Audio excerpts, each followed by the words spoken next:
নমস্কার, হাই নিউজে সকলকে স্বাগত। আপনাদের সঙ্গে রয়েছে আমি রিম্পি। শুরু করছে নিউজ টুডে, আর শুরুতে চোখ রাখবো আজকের হেডলাইন্সের দিকে।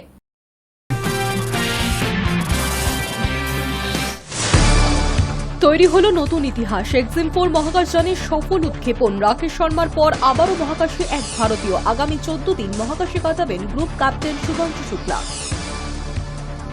ভারতীয় সময় অনুযায়ী বুধবার বেলা 12:01 আমেরিকার ফ্লোরিডার কেনেডি স্পেস সেন্টার থেকে ফ্যালকন 9 রকেটের সফল উৎক্ষেপণের মাধ্যমে শুরু হল শুভাংশুদের অভিযান। 28 ঘণ্টা পর পৌঁছবেন আন্তর্জাতিক মহাকাশ স্টেশনে। মহাকাশে পৌঁছানোর পর শুভাংশু শুক্লার প্রথম হিন্দিতে বার্তা। ভারতবাসীর উদ্দেশ্যে বললেন, আমার কাঁধে যে তিরঙ্গা রয়েছে তা দিয়ে আমি অনুভব করছি মহাকাশে আমি একা নয়, আমার সঙ্গে সব ভারতবাসীও রয়েছে। বুধবারই দীঘায় মুখ্যমন্ত্রী সৈকত শহরে প্রথম রথযাত্রার উদ্বোধন করবেন তিনি। অংশগ্রহণ করতে পারেন জগন্নাথ মন্দিরের নেত্র উৎসবে। দীঘার হোটেল নিয়ে বড় সিদ্ধান্ত। প্রশাসনের লাগাম ছাড়া ভাড়া নিলেই হবে লক্ষাধিক টাকার জরিমানা। বাতিল হতে পারে লাইসেন্সও। কড়া সিদ্ধান্ত প্রশাসনের। পরের মাস থেকে বাড়তে পারে ট্রেনের ভাড়া। এসি ও নন এসি, মেল ও এক্সপ্রেস পরিষেবা সহ বিভিন্ন শ্রেণীর দূরপাল্লার ট্রেনের ভাড়া বৃদ্ধি পেতে পারে। মহাকাশের উদ্দেশ্যে রওনা দিলেন ভারতের শুভাংশু শুক্লা। দ্বিতীয় ভারতীয় মহাকাশচারী হিসেবে মহাকাশে যাচ্ছেন তিনি। বৃহস্পতিবার আমেরিকায় নাসার ফ্লোরিডার কেনেডি স্পেস সেন্টার থেকে মহাকাশে রওনা দিলেন। 1984 সালে ভারতের রাকেশ শর্মা প্রথমবার দেশে প্রতিনিধি হিসেবে মহাকাশে পা রাখেন। 41 বছর পর তাকে অনুসরণ করলেন শুভাংশু। তবে শুধু মহাকাশে পৌঁছানো নয়, প্রথম ভারতীয় হিসেবে আন্তর্জাতিক স্পেস স্টেশনে পা রাখবেন শুভাংশু। সঙ্গে ভারতীয় উদ্দেশ্যে তিনি হিন্দিতে বার্তাও দেন। মহাকাশের উদ্দেশ্যে রওনা দেওয়ার তারিখ পিছিয়ে যাওয়ার পর অবশেষে মহাকাশের উদ্দেশ্যে রওনা দিলেন শুভাংশু শুক্লারা। ভারতীয় সময় অনুযায়ী 12:01 আমেরিকার ফ্লোরিডায় নাসার কেনেডি স্পেস সেন্টার থেকে মহাকাশের উদ্দেশ্যে রওনা দিলেন শুভাংশুরা। ঐতিহাসিক এই অভিযানের দিকে তাকিয়েছিল 140 কোটি ভারতবাসী। ঐতিহাসিকই বটে, কারণ রাকেশ শর্মার 4 দশক পর এই প্রথম মহাকাশে আবার কোনো ভারতীয়। মহাকাশে পৌঁছানোর পর শুভাংশু শুক্লাই প্রথম হিন্দি ভাষায় ভারতবাসীর উদ্দেশ্যে বললেন, আমার কাঁধে যে তিরঙ্গা রয়েছে তা দিয়ে আমি অনুভব করছি মহাকাশে আমি একা নয়, আমার সঙ্গে 140 কোটি ভারতবাসীও রয়েছে। ভারতের মহাকাশ অভিযানের এটাই শুরু। नमस्कार मेरे प्यारे देशवासियों, वाटर राइड 41 साल बाद हम वापस अंतरिक्ष में पहुंच गए हैं और कमाल की राइड थी। इस समय हम 7.5 किलोमीटर प्रति सेकंड की रफ्तार से पृथ्वी के चारों तरफ घूम रहे हैं और मेरे कंधे पे मेरे साथ मेरा तिरंगा है, जो मुझे बता रहा है कि नहीं हूँ, मैं आप सबके साथ हूँ। ये मेरी इंटरनेशनल स्पेस स्टेशन तक की जर्नी की शुरुआत नहीं है, ये भारत के ह्यूमन स्पेस प्रोग्राम की शुरुआत है और मैं चाहता हूं कि आप सभी देशवासी इस यात्रा का हिस्सा बने। आपका भी सीना दिल से चौड़ा होना चाहिए, आप भी उतना ही एक्साइटमेंट दिखाइए। आइए हम सब मिलकर भारत के इस ह्यूमन स्पेस प्रोग्राम की जर्नी की शुरुआत करें। धन्यवाद। जय हिंद, जय भारत। 4 সদস্যের অভিযানের কমান্ডার হিসেবে নেতৃত্ব দিচ্ছেন নাসার প্রাক্তন নভোশ্চর তথা এক্সিম স্পেসের মানব মহাকাশযানের ডিরেক্টর রেগি উইটসন। এছাড়াও রয়েছেন পোল্যান্ডের স্লায়োস উজনানস্কি, ভিসনিউস্কি এবং হাঙ্গেরির টিবর কাপু। 14 দিন তারা আন্তর্জাতিক মহাকাশ স্টেশনে থাকবেন। সেখানেই অন্তত 60টি পরীক্ষা নিরীক্ষা চালাবেন তারা। ভারতীয় সময় অনুযায়ী বুধবার বেলা 12:01 নাগাদ শুভাংশুরা রওনা দিল স্পেস এক্সের মহাকাশযান ড্রাগনের। নাসার কেনেডি স্পেস সেন্টারের 39 লঞ্চ কমপ্লেক্স থেকে ফ্যালকন 9 রকেটের সাহায্যে ড্রাগনকে মহাকাশে পাঠানো হলো তাদের। বৃহস্পতিবার সকালে আইএসএসে পৌঁছাবেন শুভাংশুরা। উল্লেখ্য, নাসার এক্সিম 4 নামে এই অভিযানের জন্য ভারতীয় মহাকাশ গবেষণা সংস্থা ইসরোর তরফ থেকে প্রাথমিকভাবে বেছে নেওয়া হয়েছিল 2 গগনযাত্রী, শুভাংশু শুক্লা এবং প্রশান্ত বালাকৃষ্ণন নায়ারকে। উত্তরপ্রদেশের লখনৌয়ের ছেলে শুভাংশু ভারতীয় বায়ুসেনার গ্রুপ ক্যাপ্টেন। মূল মহাকাশচারী হিসেবে বেছে নেওয়া হয় 39 বছরের শুভাংশুকে। তার বিকল্প হিসেবে রাখা হয় প্রশান্তকেও। সেই মতো গত বছরের আগস্ট থেকে অভিযানের জন্য প্রশিক্ষণ নেওয়াও শুরু করে দিয়েছিলেন দুজনে। নাসার এক্সিম 4 অভিযানের পাইলটের ভূমিকায় রয়েছেন শুভাংশু। তিনি মহাকাশযানটি পরিচালনা করবেন। বায়ুসেনার ক্যাপ্টেন হওয়ায় এর আগে AN-32, জাগুয়ার, হক, MiG-21, Su-30 সহ নানা ধরনের যুদ্ধবিমান চালানোর অভিজ্ঞতা রয়েছে শুভাংশু। কিন্তু মহাকাশযান এই প্রথম। এই জন্য দীর্ঘদিন ধরে স্পেস এক্স এবং অ্যাক্সিওম স্পেস ইনকর্পোরেশনের কাছে প্রশিক্ষণও নিতে হয়েছে তাকে। সেই প্রশিক্ষণের পর অবশেষে মহাকাশের জন্য রওনা দিলেন তারা। High news network.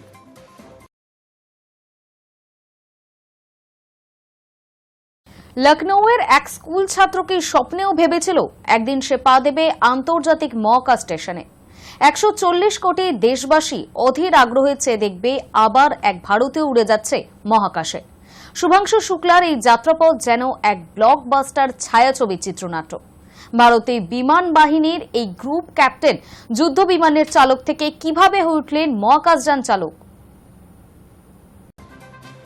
লখনৌয়ের এক সাধারণ স্কুল ছাত্র থেকে ভারতের প্রথম মহাকাশ অভিযানে নির্বাচিত হওয়ার গৌরব, এ যেন কল্পকাহিনী। 1985 সালের 10ই অক্টোবর লখনৌ উত্তরপ্রদেশে জন্মগ্রহণ করেন শুভাংশু শুক্লা। শৈশব থেকেই আকাশের প্রতি ছিল অদম্য কৌতূহল। সিটি মন্টেসরি স্কুলে পড়া চলাকালীন 1999 সালের কার্গিল যুদ্ধ তাকে প্রবলভাবে প্রভাবিত করে। তখন তিনি স্থির করেন জীবনের গন্তব্য হবে ভারতের সশস্ত্র বাহিনী। মাত্র 16 বছর বয়সে নিজের পরিবারকে না জানিয়ে ন্যাশনাল ডিফেন্স একাডেমিতে আবেদন করেন। সেখান থেকেই শুরু হয় তার স্বপ্ন পূরণের লড়াই। 17 জুন 2006 সালে ভারতীয় বায়ুসেনার ফাইটার পাইলট হিসেবে কমিশন পান। এরপর একে একে MiG-21, MiG-29, জাগুয়ার, হক এবং সুখোই 30 MKI সহ বিভিন্ন যুদ্ধবিমান চালাতে দক্ষ হয়ে ওঠেন। 2000 ঘন্টার বেশি ফ্লাইট অভিজ্ঞতার মাধ্যমে হয়ে ওঠেন একজন দক্ষ পরীক্ষামূলক পাইলট ও ফাইটার কমব্যাট লিডার। এরপর তাকে বেছে নেওয়া হয় এমন একটি দায়িত্বের জন্য যা একমাত্র সাহসী, অভিজ্ঞ এবং পরিশীলিত পাইলটদেরই দেয়া হয়।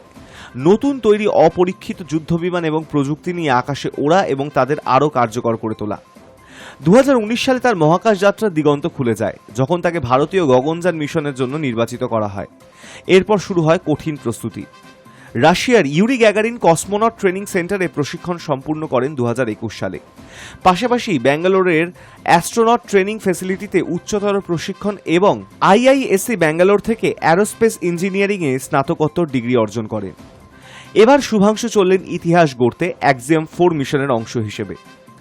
এটি ইসরো, নাসা এবং মার্কিন বেসরকারি সংস্থা অ্যাক্সিওম স্পেসের যৌথ উদ্যোগ।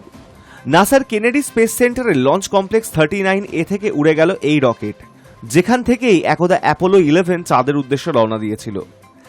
শুভাংশু 4 সদস্যের এই মহাকাশ দলের অন্যতম, যাদের মধ্যে রয়েছেন বিখ্যাত মহাকাশচারী পেগি হুইটস্টনও।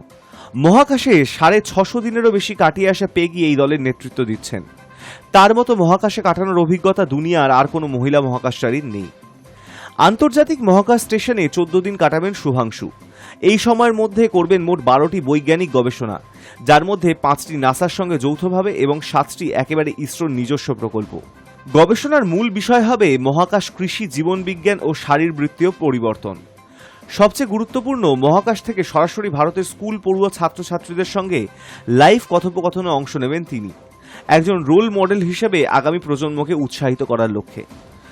আজ শুভাংশু শুক্লা শুধু একজন মহাকাশচারী নন, তিনি 140 কোটির স্বপ্নবাহক। তার যাত্রা প্রমাণ করে দেয় সঠিক দৃষ্টিভঙ্গি, অধ্যাবসায় আর সাহস থাকলে লখনৌয়ের ক্লাসরুম পেরিয়ে পৌঁছানো যায় মহাকাশের নীল অনন্তে। Hi news network. বুধবারই দীঘায় মুখ্যমন্ত্রী মমতা বন্দ্যোপাধ্যায় সৈকত শহরের প্রথম রথযাত্রার উদ্বোধন করবেন তিনি। বৃহস্পতিবার অংশগ্রহণ করতে পারেন জগন্নাথ মন্দিরের নেত্র উৎসবে। নবনির্মিত মন্দিরে প্রথমবার রথযাত্রা, তার চূড়ান্ত প্রস্তুতি চলছে। প্রশাসন সূত্রের খবর, মুখ্যমন্ত্রী রথের দিন সোনার ঝাঁটা দিয়ে ঝাড় দেওয়ার পরে রথের চাকা গড়াবে। জগন্নাথ, বলরাম ও সুভদ্রা যাবেন দীঘার পুরনো মন্দিরে মাসির বাড়ি। দীঘার নতুন মন্দির থেকে যার দূরত্ব 1 কিলোমিটার। পর্যটকরা যাতে রথের রশি টানতে পারেন তার জন্য লম্বা দড়ি লাগানো হয়েছে রথে। মাসির বাড়ি যাওয়ার পথে বাঁকনিতে রথের কোনো সমস্যা হচ্ছে কিনা তা দেখার জন্য 2বার পরীক্ষামূলকভাবে রথ টানা হয়েছে। বাঁকনিতে সমস্যা হওয়ায় মন্দিরের 7 নম্বর গেটের পরিবর্তে মন্দিরের দক্ষিণ দিকের গেটের সামনে থেকে 116B জাতীয় সড়ক ধরে মাসির বাড়ি পর্যন্ত রথ টেনে নিয়ে যাওয়ার সিদ্ধান্ত নিয়েছেন রাধারমণ। প্রসঙ্গত, উদ্বোধনের পর থেকেই দীঘার জগন্নাথ মন্দিরে উপচে পড়া ভিড়। এখনো পর্যন্ত 30 লক্ষেরও বেশি ভক্ত সমাগম হয়েছে মন্দিরে। 27 জুন রথযাত্রা। সৈকত শহরে প্রথম রথযাত্রার আয়োজনে নিজে দাঁড়িয়ে থেকে তদারকি করতে চাইছেন মুখ্যমন্ত্রী। রাধারমণ জানান, ইতিমধ্যেই নবান্নে দীঘার রথযাত্রা নিয়ে উচ্চ পর্যায়ের বৈঠক হয়েছে, তাতে আমরাও ছিলাম। রাজ্য পুলিশের ডিজি রাজীব কুমার নিজে গিয়ে সরেজমিনে নিরাপত্তা পরিস্থিতি দেখে এসেছেন। রথে 2 লক্ষেরও বেশি জনসমাগম হওয়ার কথা, থাকবেন প্রচুর বিদেশীয়। এই রথযাত্রাকে ঘিরে তুমুল আগ্রহ তৈরি হয়েছে। দীঘার হোটেলে উপচে পড়া ভিড়। পরিস্থিতি এমন জায়গায় পৌঁছেছে যে হোটেলগুলির রিসেপশনে রুম ভাড়ার চার্ট টানানো বাধ্যতামূলক করেছেন জেলা শাসক। আঁটোসাঁটো করা হয়েছে নিরাপত্তাও। মন্দিরের 4 কোণে 4টি ওয়াচ টাওয়ার তৈরি করা হয়েছে। সৈকত শহরের পাশাপাশি জগন্নাথ মন্দির থেকে মাসির বাড়ি পর্যন্ত সিসিটিভি ক্যামেরায় মুড়ে ফেলা হয়েছে। এই পরিস্থিতিতে বুধবারই দীঘায় মুখ্যমন্ত্রী মমতা বন্দ্যোপাধ্যায় বৃহস্পতিবার অংশগ্রহণ করতে পারেন জগন্নাথ মন্দিরের নেত্র উৎসবে। ঠিক ছিল রথযাত্রার আগের দিন বৃহস্পতিবার দীঘায় পৌঁছাবেন মুখ্যমন্ত্রী, কিন্তু পরিস্থিতি বিবেচনা করে তার সফর সূচির কিছু রদবদল করা হয়েছে। এমনটাই জানিয়েছেন দীঘার জগন্নাথ মন্দিরের অন্যতম দায়িত্বপ্রাপ্ত তথা ইসকনের vice president Radha Raman Das. Hi news network. পুরীর পাশাপাশি এবার দীঘাতেও পালন হবে রথযাত্রা। মন্দির উদ্বোধনের পর থেকেই দীঘায় বেড়েছে ভিড়। রথযাত্রার আগেই দীঘার হোটেলেও পর্যটকদের ভিড় বাড়বে, আর তার আগেই হোটেলগুলি যাতে লাগাম ছাড়া ভাড়া না নেয় তার জন্য কড়া সিদ্ধান্ত নিল প্রশাসন। জগন্নাথ মন্দিরের উদ্বোধনের পর থেকেই দীঘায় বেড়েছে ভিড়। তার উপর এবছর দীঘায় প্রথম পালন করা হবে রথযাত্রা। তাকে কেন্দ্র করে আরও ভিড় বাড়তে পারে বলে প্রশাসন মনে করছে। এই পরিস্থিতিতে দীঘার হোটেলগুলি যাতে লাগাম ছাড়া ভাড়া না নেয় তার জন্য কড়া সিদ্ধান্ত নিল জেলা প্রশাসন। লাগাম ছাড়া ভাড়া নিলেই হতে পারে লক্ষাধিক টাকার জরিমানা, বাতিল হতে পারে হোটেলের লাইসেন্সও। আসন্ন রথযাত্রা দীঘায় আসা পর্যটকদের সুষ্ঠু ও নির্বিঘ্ন ভ্রমণ নিশ্চিত করতে এই পদক্ষেপ বলে প্রশাসন জানিয়েছে। গত 30 এপ্রিল দীঘায় জগন্নাথ মন্দিরের উদ্বোধন করেন মুখ্যমন্ত্রী মমতা বন্দ্যোপাধ্যায়। রথযাত্রা উপলক্ষে দীঘায় লক্ষাধিক মানুষের সমাগম হবে বলে মনে করছে প্রশাসন। এই জনসমাগমকে কেন্দ্র করে শহরের 100% পরিচ্ছন্নতা, নিরাপত্তা এবং পর্যটন বান্ধব পরিবেশ সুনিশ্চিত করতে সোমবার একটি বৈঠক হয়। সেই বৈঠকেই হোটেলের বর্ধিত ভাড়া নিয়ে কড়া পদক্ষেপের সিদ্ধান্ত নেওয়া হয়েছে। ভিড়ের সুযোগ নিয়ে হোটেলে পর্যটকদের থেকে অতিরিক্ত ঘর ভাড়া নিলে দিতে হবে 1 লক্ষ টাকা জরিমানা। শুধু তাই নয়, অভিযোগ প্রমাণিত হলে হোটেলের অনুমোদন বাতিল থেকে শুরু করে বিদ্যুৎ সংযোগ বিচ্ছিন্ন করা হবে। জেলাশাসক পূর্ণেন্দু মাঝি জানিয়েছেন, পর্যটকদের সহায়তার জন্য চালু করা উন্নয়ন পর্ষদের হোয়াটসঅ্যাপ নাম্বার উল্লেখ করে ঘর ভাড়ার দামের তালিকা হোটেলে ডিসপ্লে করা বাধ্যতামূলক করা হয়েছে। প্রসঙ্গত, জগন্নাথ মন্দিরের উদ্বোধনের পর দীঘায় পর্যটকদের ভিড় বাড়ার সঙ্গে সঙ্গেই হোটেল ভাড়ায় কালো বাজারের অভিযোগ ওঠে। মুখ্যমন্ত্রী মমতা বন্দ্যোপাধ্যায় এই নিয়ে ক্ষোভ প্রকাশ করে জেলা প্রশাসনকে কড়া পদক্ষেপের নির্দেশ দেন। রথযাত্রার আগে হোটেল ভাড়া নিয়ন্ত্রণের কথা নবান্নের বৈঠক থেকেও বলা হয়েছিল। এই প্রেক্ষিতে সোমবার দীঘার শঙ্করপুর উন্নয়ন পর্ষদ ভবন নিউ দীঘার জাহাজবাড়িতে হোটেল মালিক সংগঠনগুলির সঙ্গে বৈঠক হয়। সেখানেই প্রশাসন হোটেল ভাড়ার অনিয়ম রোধে কঠোর মনোভাব প্রকাশ করেন। হোটেলের ভাড়ার তালিকার নিচে পর্যটকদের অভিযোগ জানানোর জন্য হেল্পলাইন নম্বর এবং পোর্টালের লিংক দেওয়া থাকবে, যেখানে পর্যটকরা সরাসরি অভিযোগ জানাতে পারবেন। Hi news Network. বাংলায় কথা বললেই বাংলাদেশি তকমা, আটক করা হচ্ছে বাংলার বাসিন্দাদের। এই নিয়ে বিধানসভায় মুখ্যমন্ত্রী সরব হতেই ছাড়া পেলেন রাজস্থানে আটকে থাকা ইটাহারের 300 শ্রমিক। উত্তর দিনাজপুরের ইটাহারের মান্নাই অঞ্চলের খিসাহার গ্রাম সহ বেশ কিছু গ্রামের 300-রও বেশি পরিযায়ী শ্রমিক রাজস্থানে গিয়েছিলেন কাজ করতে। অভিযোগ, বাংলা ভাষায় কথা বলার অপরাধে তাদের বাংলাদেশি সন্দেহে আটক করে রাখা হয়। আটক অবস্থায় থেকেই একজন শ্রমিক কোনো ক্রমে গোটা ঘটনা জানিয়ে ফোন করেন ইটাহারের বিধায়ক মোশাররফ হোসেনকে। বিষয়টি রাজ্য পুলিশের ডিজিকেও জানিয়েছেন বিধায়ক। এরপরই বিধানসভায় নিজের ঘরে বিষয়টি নিয়ে সরব হন স্বয়ং মুখ্যমন্ত্রী। বিধানসভায় মুখ্যমন্ত্রী বলেন, বাংলা ভাষায় কথা বলাই কি অপরাধ? তাহলে বলে দেওয়া হোক বাংলা ভাষা নিষিদ্ধ। রাজস্থানে যারা আটক হয়েছেন তারা কারো বাবা, কারো ভাই, কারো সন্তান। তারা কেউ বাংলাদেশি নন, তারা উত্তর দিনাজপুরের ইটাহার এলাকার বাসিন্দা, ভারতের নাগরিক। এরপরই সরাসরি প্রশ্নের সুরে কেন্দ্রীয় সরকারকে নিশানা করে মুখ্যমন্ত্রী বলেন, এই সরকার কি বাংলা ভাষাকে নিষিদ্ধ করতে চাইছে? কথা প্রসঙ্গে মুখ্যমন্ত্রী এদিন তুলনা টানেন দক্ষিণ ভারতের। তথ্য তুলে ধরে মমতা বলেন, তামিলনাড়ুতে অনেকে সিংহলি ভাষায় কথা বলেন, কেউ কেউ নেপালি ভাষাতেও বলেন। তাহলে কি তাদের শ্রীলঙ্কা বা নেপালে পাঠিয়ে দেওয়া হবে? গেরুয়া রাজনীতির তথ্য তুলে ধরে এদিন মুখ্যমন্ত্রী বলেন, আমরা বারবার দেখছি বাংলা ভাষার সঙ্গে যেন এক অদৃশ্য শত্রুতা চলছে। দিল্লি বিশ্ববিদ্যালয় থেকে বাংলা ভাষা বাদ দেওয়ার সিদ্ধান্ত নেওয়া হয়েছে বলে খবর আসছে। বাংলাকে বাদ দিয়ে কি ভারতবর্ষের ঐতিহ্য টিকবে? সব শেষে মুখ্যমন্ত্রী হুঁশিয়ারি দিয়ে বলেন, এই ঘটনা যদি অবিলম্বে বন্ধ না হয়, বাংলার মানুষের প্রতি এই অন্যায় যদি দেশের বিজেপি শাসিত রাজ্যগুলিকে চলতেই থাকে, তাহলে আমরা কড়া আন্দোলনে নামব। বাংলাকে হেয় করার কোনো চেষ্টাই বরদাস্ত করব না। সূত্রের খবর, মুখ্যমন্ত্রী এদিন সরব হতেই সঙ্গে সঙ্গে নড়ে চড়ে বসে চাপে পড়া বিজেপি শাসিত রাজস্থান সরকার। কথা হয় দুই রাজ্যের মুখ্য সচিবের। নবান্ন সূত্রে খবর, রাজস্থানে আটক বাঙালি শ্রমিকদের ছেড়ে দেওয়ার পাশাপাশি দ্রুত ইটাহারে ফিরিয়ে আনার ব্যবস্থাও হচ্ছে। ছাড়া পান রাজস্থানে আটকে থাকা ইটাহারের 300 শ্রমিক। Hi news Network. বর্ষার শুরুতেই বন্যা পরিস্থিতি তৈরি হয়েছে বাংলার কয়েকটি জেলায়। তালিকায় রয়েছে বাঁকুড়া ও পশ্চিম মেদিনীপুর। ঘাটালের মানুষ প্রবল সমস্যায়। তা নিয়ে ইতিমধ্যেই সাংসদ দেবকে নিশানা করেছে বিজেপি। এবার সুরাহা চেয়ে খোদ প্রধানমন্ত্রী নরেন্দ্র মোদীকে চিঠি লিখলেন বিজেপির তারকা বিধায়ক হিরণ চট্টোপাধ্যায়। ভরা বর্ষার মরশুমে ঘাটাল সহ মেদিনীপুরের বিস্তীর্ণ এলাকা প্লাবিত। প্রতি বছরের মতো এবারও জল যন্ত্রণায় আম জনতা। প্রশ্ন উঠছে, ঘাটাল মাস্টার প্ল্যান বাস্তবায়নের কাজ তো শুরু হয়েছে, কিন্তু কতটা এগালো সেই কাজ? কতদিনই বা আর এই জল যন্ত্রণা সইতে হইবে? এ নিয়ে ঘাটাল তৃণমূল বিজেপির চাপানোতর শুরু হয়েছে। এই পরিস্থিতিতে সাহায্য চেয়ে মোদীকে চিঠি লিখলেন বিধায়ক হিরণ। জানালেন, ঘাটাল পুরোপুরি জলমগ্ন, ন্যূনতম ত্রাণ সামগ্রীও সাধারণ মানুষ পাচ্ছে না বলে চিঠিতে হিরণ জানিয়েছেন বলেই খবর। পরের মাস থেকে বাড়তে পারে রেলের টিকিটের ভাড়া। এসি, নন এসি, মেল ও এক্সপ্রেস পরিষেবা সহ দূরপাল্লা ট্রেনের ভাড়া সামান্য বাড়তে পারে। ভারতীয় রেল 1 জুলাই থেকে এসি, নন এসি, মেল ও এক্সপ্রেস পরিষেবা সহ বিভিন্ন শ্রেণীর দূরপাল্লার ট্রেনের ভাড়া সামান্য বৃদ্ধি করতে পারে। তবে শহরতলির ট্রেনের ভাড়া ও মাসিক সিজন টিকিটের দাম অপরিবর্তিত থাকবে। সম্প্রতি এই রিপোর্ট প্রকাশ করেছে টাইমস অফ ইন্ডিয়া। কি বলা হয়েছে সেই রিপোর্টে?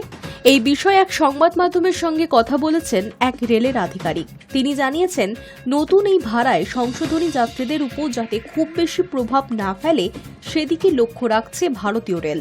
ক্রমবর্ধমান পরিচালন ব্যয় পূরণের জন্য এই বিষয়টি ডিজাইন করা হয়েছে। এটি যাত্রীদের পকেটে বেশি চাপ দেবে না, আর সেই কারণেই ভাড়া বৃদ্ধি সামান্য হবে। প্রস্তাব অনুসারে 500 কিলোমিটার পর্যন্ত জেনারেল সেকেন্ড ক্লাস যাত্রীদের জন্য কোনো ভাড়া বৃদ্ধি করা হবে না। এর বাইরে দূরত্বের জন্য সেকেন্ড ক্লাসদের জন্য প্রতি কিলোমিটারে 8 পয়সার নামমাত্র বৃদ্ধি চালু করা যেতে পারে। নন এসি, মেল ও এক্সপ্রেস ট্রেনে ভ্রমণকারীদের যাত্রীদের প্রতি কিলোমিটারে 1 পয়সা বৃদ্ধি পেতে পারে। অন্যদিকে এসি ক্লাসের টিকিট বুকিংকারীদের প্রতি কিলোমিটারে অতিরিক্ত 2 পয়সা দিতে হবে। দেশে প্রত্যেক দিন 13,000-এরও বেশি মেল এবং এক্সপ্রেস ট্রেন চলাচল করে থাকে। তাই ভাড়া বৃদ্ধি ন্যূনতম রেখে অতিরিক্ত রাজস্ব আয়ের লক্ষ্যে এই সমন্বয় করা হয়েছে। গুরুত্বপূর্ণ বিষয় হল, রেলওয়ে শহরতলির রুট বা সিজন টিকিটধারীদের জন্য ভাড়া না বাড়ানোর সিদ্ধান্ত নিয়েছে। এই পদক্ষেপটি দৈনিক যাত্রী ও স্বল্প দূরত্বের ভ্রমণকারীদের অতিরিক্ত খরচ থেকে রক্ষা করার উদ্দেশ্যে করা হয়েছে। এই বিষয়ে চূড়ান্ত অনুমোদন এখনও দেওয়া হয়নি। সম্প্রতি রেলের পরিষেবা উন্নত করতে বিভিন্ন ব্যবস্থা গ্রহণ করছে ভারতীয় রেল। বিশেষ করে রেলের সুরক্ষা নিয়ে আরও গভীর পর্যালোচনা করছেন আধিকারিকেরা। সেক্ষেত্রে রেলের কবচ সুরক্ষা সিস্টেম আরও বেশি করে বসানোর চেষ্টা চলছে। সেই কারণেই নতুন করে রেলের অপারেশন কষ্ট নিয়ন্ত্রণে আনতে ভাড়া বৃদ্ধির পথে হাঁটতে পারে ভারতীয় রেল। যদিও সংবাদ মাধ্যমের রিপোর্ট বলছে, এই বিষয়ে এখনও চূড়ান্ত সিদ্ধান্ত নেওয়া হয়নি। Hi news Network. Shashi Tharoor কি শেষমেশ কংগ্রেস ছেড়ে বিজেপিতে যোগ দিচ্ছেন? অপারেশন সিঁদুরের বিশেষ প্রতিনিধি দলের সদস্য হয়ে বিভিন্ন দেশে যাওয়ার পর থেকে এই প্রশ্ন উঠছে বিভিন্ন মহলে। তৈরি হয়েছে জল্পনা। তবে এবার সেই সব জল্পনার অবসান ঘটালেন কংগ্রেস সাংসদ। নিজেই এই বিষয়ে মুখ খুললেন, জানালেন বিজেপিতে যোগ দেওয়ার কোনো পরিকল্পনাই নেই তার। এপ্রিল মাসে পেহেলগাঁও হামলার পর অপারেশন সিন্দুর লঞ্চ করেছিল ভারত। পরে সেই অপারেশনে সংঘর্ষ বিরতি ঘোষণা করা হয়। এই ঘটনার কিছুদিন পরেই ভারতের তরফে বিশেষ প্রতিনিধি দল পাঠানো হয়েছিল বিভিন্ন দেশে। শান্তির সপক্ষে ভারতের জন্য সমর্থন আদায় ছিল লক্ষ্য ওই দলগুলির। এই সময় বেশ কয়েকবার প্রধানমন্ত্রী মোদীর প্রশংসায় পঞ্চমুখ হন থারুর। এরপর থেকেই শুরু হয় তাকে নিয়ে জল্পনা। সম্প্রতি এক জাতীয় সংবাদ মাধ্যমের সম্পাদকীয়তে অপারেশন সিন্দুর নিয়ে একটি বিশেষ নিবন্ধ লেখেন শশী থারুর। সেখানেও তাকে প্রধানমন্ত্রীর বিভিন্ন পদক্ষেপের প্রশংসা করতে দেখা গিয়েছে। থারুর যা লেখেন তার বাংলা তর্জমা করলে দাঁড়ায়, প্রধানমন্ত্রী নরেন্দ্র মোদীর উৎসাহ, গতিশীলতা এবং অন্যদের নিয়ে একসঙ্গে চলার ইচ্ছা বিশ্বমঞ্চে ভারতের জন্য একটি প্রধান সম্পদ, তাই তিনি আরও বেশি সমর্থন পাওয়ার যোগ্য। অপারেশন সিন্দুরকে তিনি জাতীয় সংকল্পের একটি মুহূর্ত বলেও বর্ণনা করেছেন। থারুরের কথায় এই একটি অপারেশন ঘিরে ঘটে চলা নানা ঘটনা দেখিয়ে দিয়েছে জাতীয় ঐক্য ঠিক কেমন হওয়া উচিত। প্রসঙ্গত, থারুর 7টি প্রতিনিধি দলের একটিকে নেতৃত্ব দেন।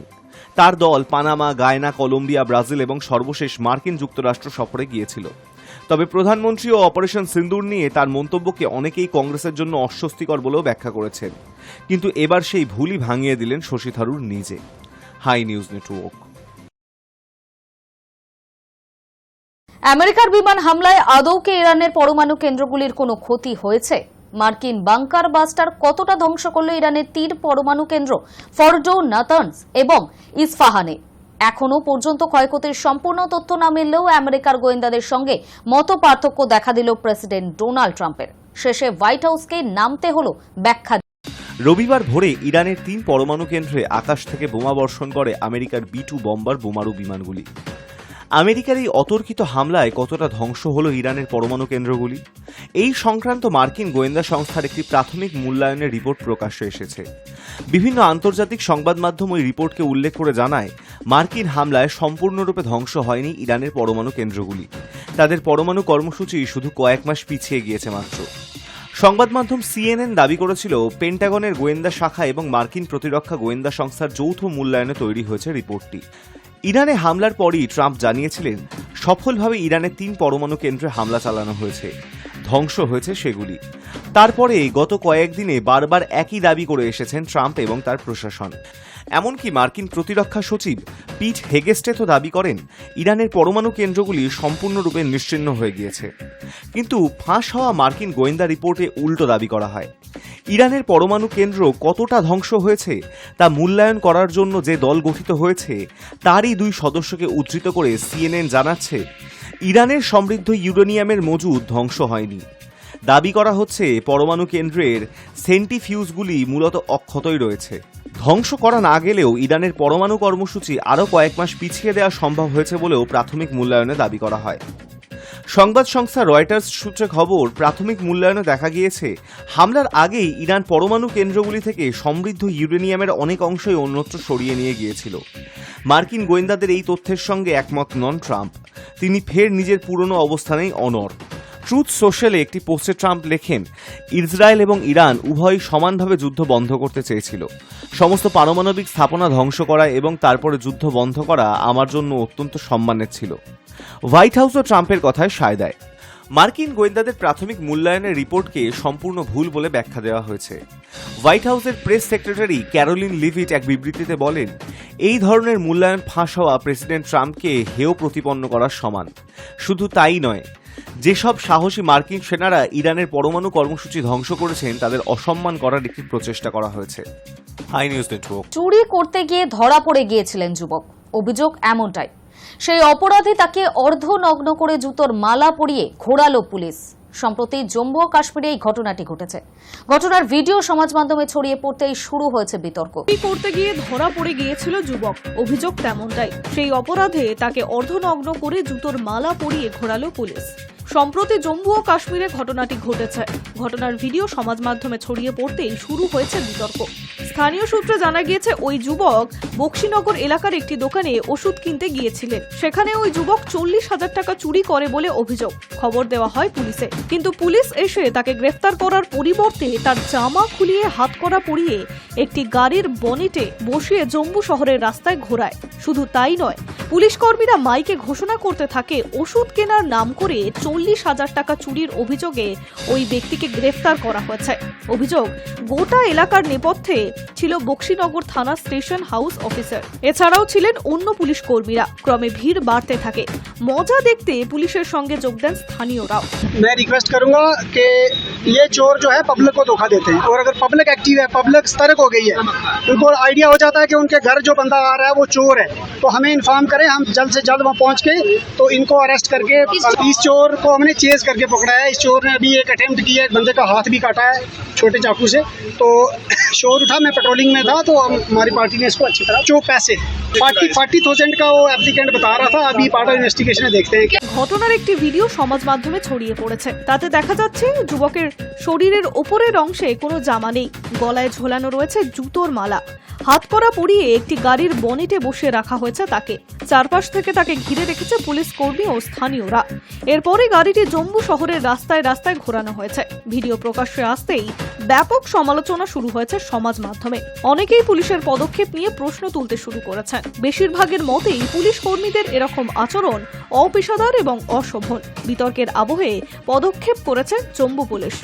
ঘটনায় বিভাগীয় তদন্তের নির্দেশ দেওয়া হয়েছে। জম্মু পুলিশ জানিয়েছে, দোষ প্রমাণিত হলে সংশ্লিষ্ট পুলিশ কর্মীদের বিরুদ্ধে কঠোর ব্যবস্থা নেওয়া হবে। বিষয়টা তদন্ত করার জন্য পুলিশ সুপার পদমর্যাদার এক আধিকারিককে নিযুক্ত করা হয়েছে। এক সপ্তাহের মধ্যে তদন্ত করে রিপোর্ট জমা করতে হবে তাকে। Hi news Network. News today এখনকার মতো এই পর্যন্তই। নজর রাখুন হাই নিউজে, নির্ভীক, নিরপেক্ষ।